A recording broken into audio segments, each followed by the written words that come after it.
the solitary survivor. The first rays of Kepler 186f's orange sun painted the forest canopy in shades Marcus Webb had learned to read like a weather forecast. 6 years on this alien world, and his body still occasionally rebelled against the planet's 24.7-hour rotation, leaving him groggy on mornings like this. But discipline was survival, and survival was all he had left. Marcus pushed himself out of the hammock he'd woven from native fibers, his joints protesting the movement. 42 years old, and he felt 60. The years of manual labor, the constant vigilance, the weight of solitude had carved themselves into his body as surely as water carved stone. He dressed in his patchwork clothing, a combination of earth fabrics worn thin and local materials he'd learned to process. Each patch told a story of failure and adaptation, of nearly freezing one winter and figuring out insulation the next. The cabin around him was his third attempt at permanent shelter. The first had collapsed under snow he hadn't anticipated. The second had been invaded by creatures that burrowed through it like it was paper. This one, built with timber from ironbark trees and sealed with resin from the weeping pines, had stood for 4 years. It wasn't beautiful, but it was home in a way nothing on Earth had ever been. Marcus stepped outside into air that smelled like cinnamon and rain, even when the sky was clear. The scent had disturbed him initially, this wrongness that reminded him constantly that he wasn't home. Now it just smelled like morning. His small clearing spread before him, carved from forest through backbreaking labor. Garden beds arranged in neat rows, a smoking shed for preserving meat, a rainwater collection system that had taken him 2 years to perfect, and beyond it all, the endless forest that was both prison and sanctuary. Coffee was his one indulgence, his link to the life he'd abandoned. The plants had been among the few Earth species that adapted to Kepler 186f soil, though the result tasted different. Something in the mineral composition gave it an almost nutty flavor he'd grown to prefer. He brewed it carefully in a metal pot over his fire pit, watching the steam rise and disappear into the morning air. As he drank, Marcus performed his daily mental inventory, a habit from his old life as a disaster relief coordinator. Check the garden for pest damage. Inspect the roof for leak points before the next rain. Gather firewood. Check the snare lines. Maintain the tools. Every day was a list of tasks that kept him alive and, more importantly, kept him busy. Idle minds wandered to places he couldn't afford to go. The garden was thriving, which filled him with quiet pride. Tomatoes that were more purple than red but tasted sweet enough. Potatoes that were technically tubers from a local plant but served the same purpose. Leafy greens that his nutritional scanner confirmed were safe, even if they tasted bitter. He'd learned through careful experimentation, through sickness and near death, what this planet offered and what it withheld. The learning curve had nearly killed him a dozen times. Marcus knelt between the rows, pulling weeds and checking for the beetles that could strip a plant overnight if left unchecked. His hands moved with practiced efficiency, dirt caking under his fingernails. These hands had once filled out incident reports and coordinated rescue teams.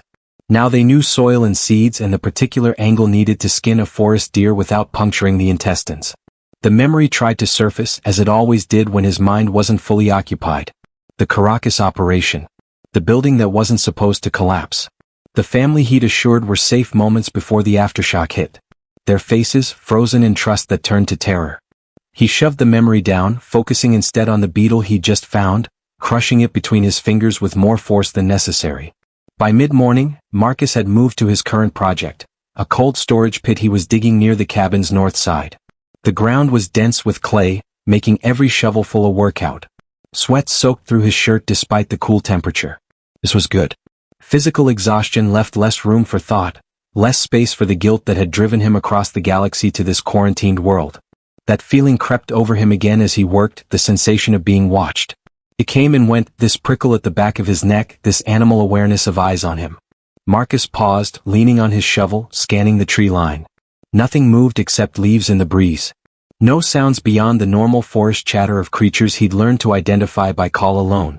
Paranoia was natural after 6 years alone. The human brain wasn't designed for this level of isolation. It invented patterns, created presences where none existed, filled the social void with imaginary observers. Marcus had read about it before coming here, had prepared himself for the psychological toll. Knowing it was happening didn't make the feeling less persistent. He returned to digging, dismissing the sensation as he always did. The forest was empty of intelligent life. The survey data had been absolute on that point. No sentient species, no civilizations, nothing that could observe him with understanding. Just an ecosystem functioning according to biological imperatives, beautiful in its indifference to his presence. Lunch was dried meat and flatbread eaten while sitting on a log overlooking his clearing. Marcus had grown accustomed to eating alone, to the silence interrupted only by forest sounds.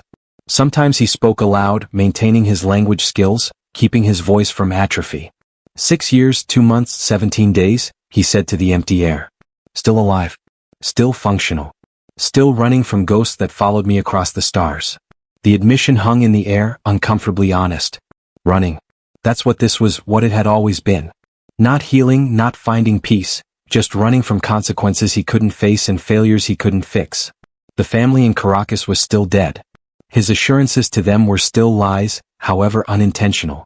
Coming here hadn't changed that. It had just put distance between him and the people who knew what he'd done. The afternoon brought rain, sudden and heavy as Kepler 186f's weather always was. Marcus worked through it, his body long since acclimated to being wet and cold. He was reinforcing the smokehouse walls, replacing boards that had started to rot. The rain made the wood slippery, but stopping wasn't an option. Winter would come in 3 months, and he needed every preservation method functioning perfectly. His hands worked automatically while his mind drifted, a dangerous combination. The knife slipped, opening a gash across his palm that bled freely, mixing with rainwater. Marcus cursed, wrapping the wound in cloth torn from his shirt. It wasn't deep, wouldn't need stitches, just another scar to add to the collection.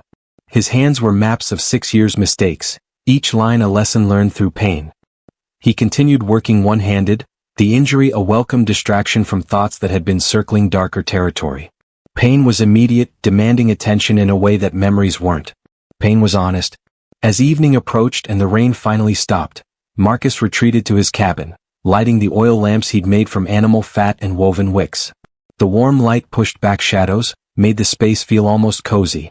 He prepared dinner, a stew of vegetables and meat that bubbled over the fire, filling the cabin with steam and familiar smells. After eating, Marcus settled into his evening routine. He wrote in his journal, documenting the day's activities and observations. The journal was part record-keeping, part therapy, a way to process thoughts that had no other outlet.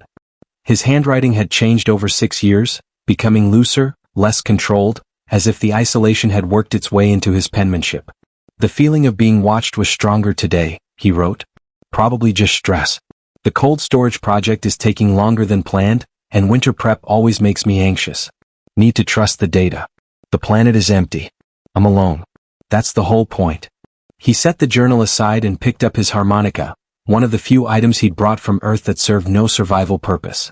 The music was simple, melancholy tunes that felt right in the evening quiet. He played for himself, for the empty forest, for the ghosts that still haunted him despite the distance. What Marcus couldn't know was that 15 meters into the forest someone was listening. Someone had been listening for 6 years, documenting every note, every word, every moment of his isolated existence. Someone who knew more about his daily life than he remembered himself. Someone who struggled with the ethics of observation without consent, who had intervened to save his life more times than he could imagine, who had grown to care about him in ways that violated every protocol of her mission. But Marcus played on, believing himself alone, unaware that his solitude was a carefully maintained illusion. The forest held its secrets, and in the growing darkness, observer and observed continued their strange, one-sided relationship that had defined 6 years of both their lives. The hidden observer.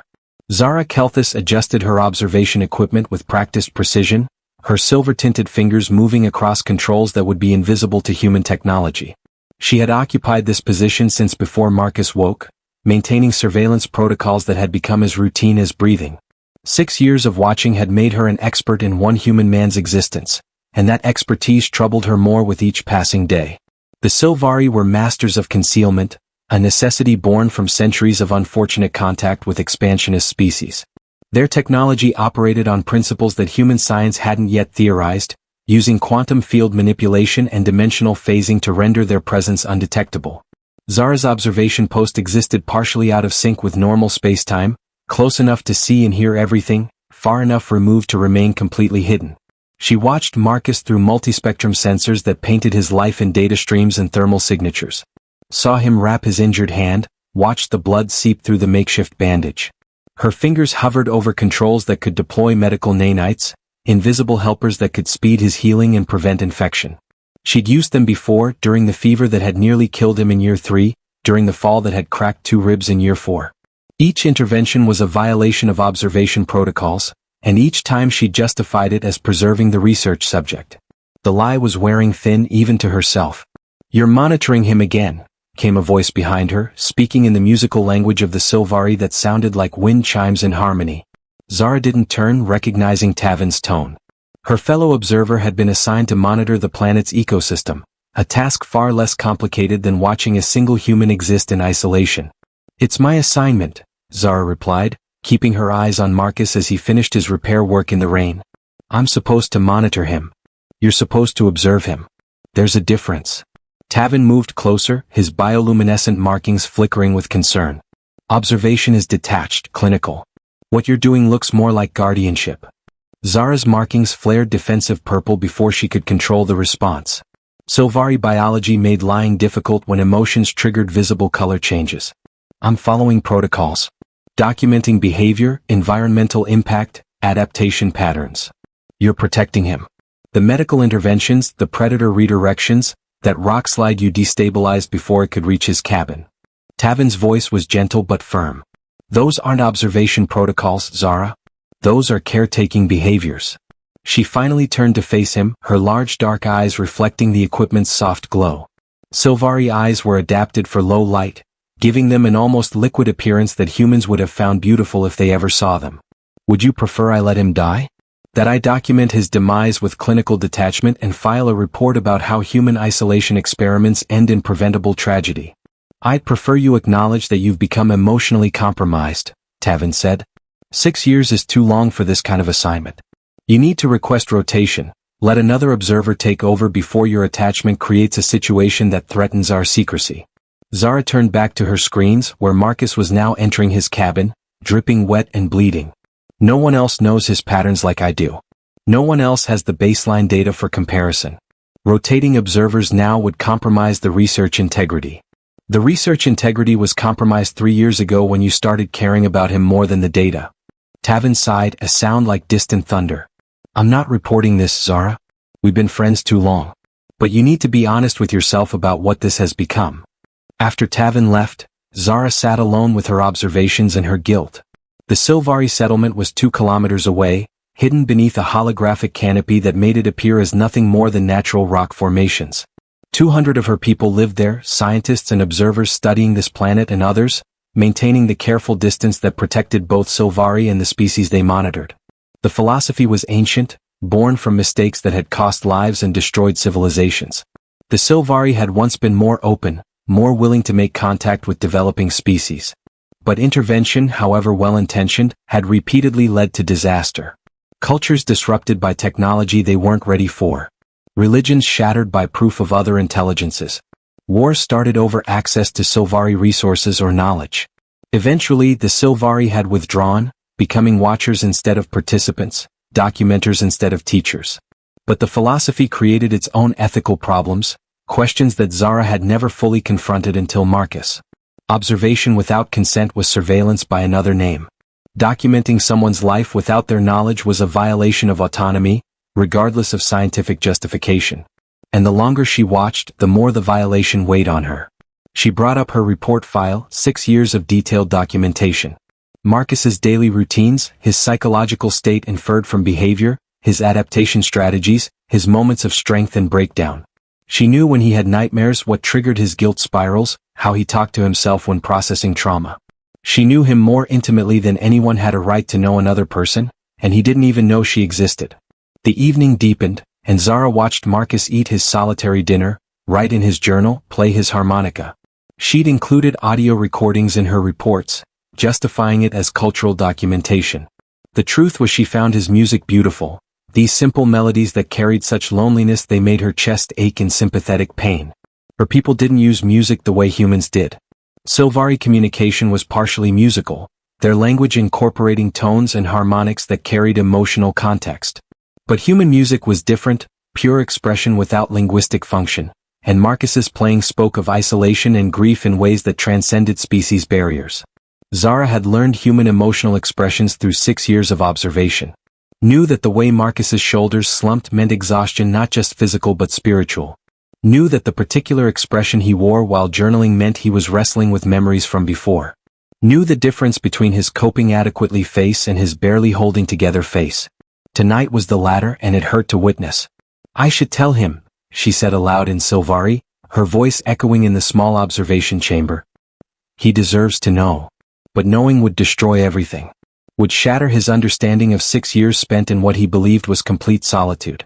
Would reveal that every private moment, every breakdown, every vulnerable instant had been observed and documented.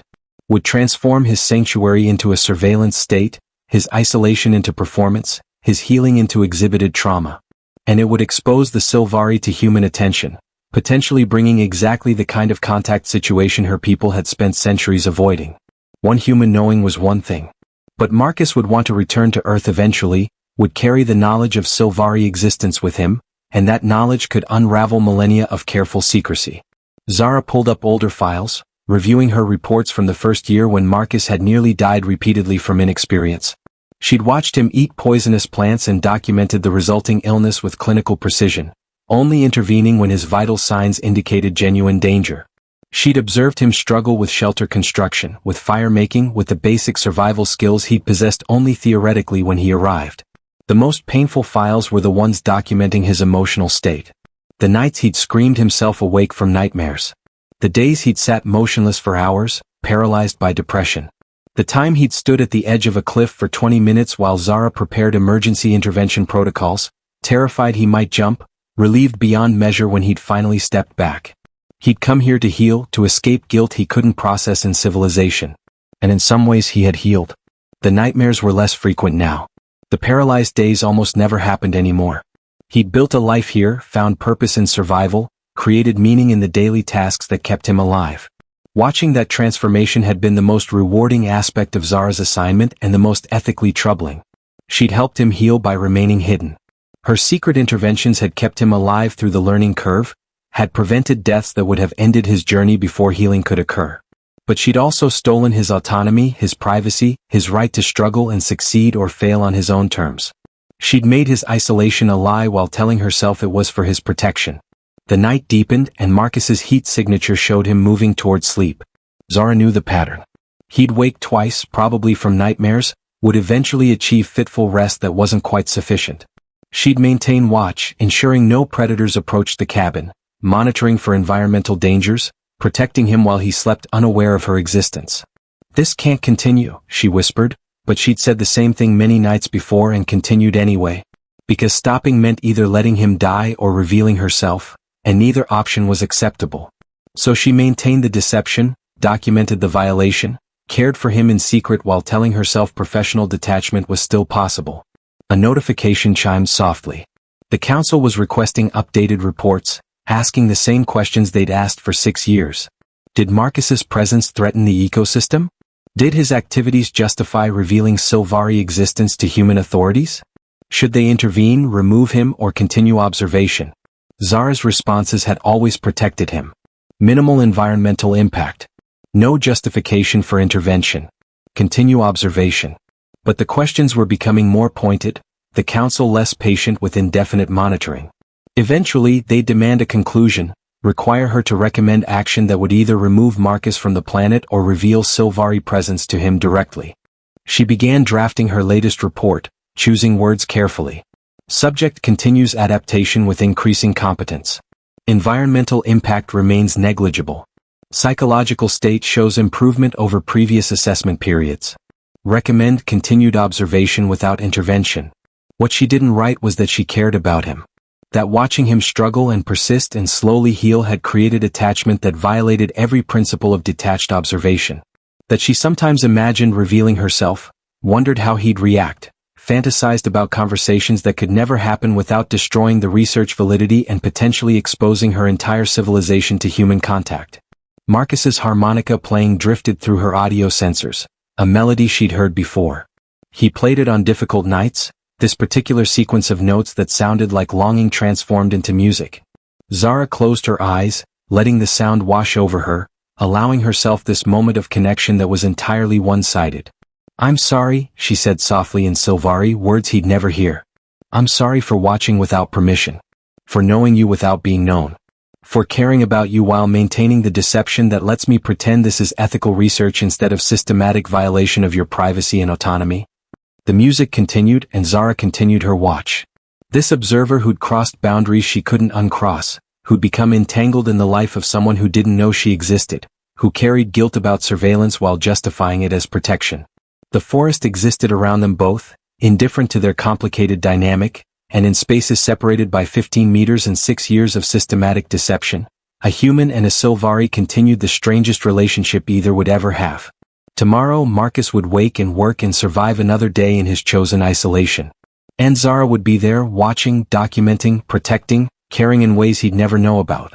Because knowing would destroy everything he'd built, and she couldn't bear to be responsible for that destruction, even if the alternative was maintaining a lie that grew heavier with each passing day. The observation continued. The violation continued. And Zara remained hidden, guardian and jailer both, protector and violator, observer who'd become far too invested in the life she documented. 6 years of watching, and no end in sight to either his isolation or her guilty vigil over it.